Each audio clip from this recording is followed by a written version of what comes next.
Architecture et Champagne, c'est la rencontre entre la micro-architecture et le grand paysage. Parce que l'architecture, c'est à la fois un art, une technique, mais c'est aussi un lieu. Une architecture ne peut pas être séparée de son territoire.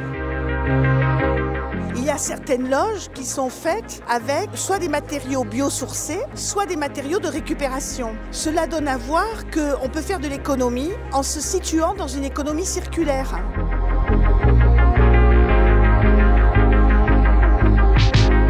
De métier, je suis juriste.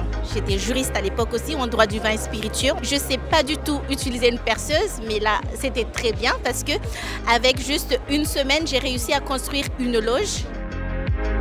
À l'école, on nous apprend beaucoup sur le réemploi. Très peu d'aspects pratiques, que ce soit en termes économiques ou en termes de chantier, construction, etc.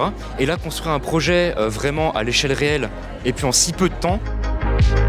En une semaine, on a construit quelque chose qui est enregistré dans le patrimoine de l'UNESCO.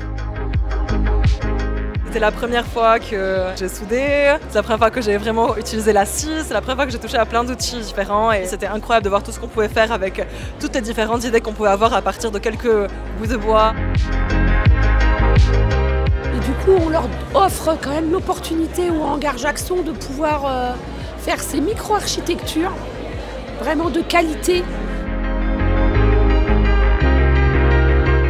Ça nous a complètement formé, ça m'a complètement formé personnellement dans le fait de concevoir réellement un projet de A à Z. On a vu les paysages incroyables, on a goûté du champagne incroyable, donc c'était vraiment très enrichissant. On a fait des événements dans les loges qui mélangeaient architecture et d'autres disciplines comme la sophrologie, le dessin, la dégustation et d'autres choses. Et ça nous permet de parler d'architecture dehors, à d'autres endroits, à d'autres moments, d'autres échelles. C'est l'occasion de mettre un instant suspendu de conscience, de poser un regard avec ces loges sur le paysage et l'espace d'un instant de le déplier, de le respirer et de comprendre que la beauté du champagne, eh bien, elle naît dans le vignoble.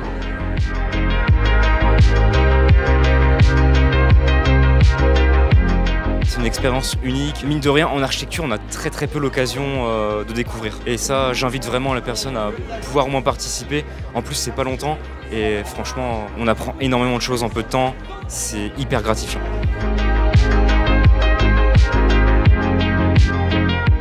L'initiative des universités d'été forme aussi des ambassadeurs, des jeunes architectes qui vont repartir dans le monde entier avec une image renouvelée de ce patrimoine, qu'il soit souterrain, paysager, architectural. Et en fait, ils vont essaimer cette valeur qu'a reconnue l'UNESCO dans le monde entier.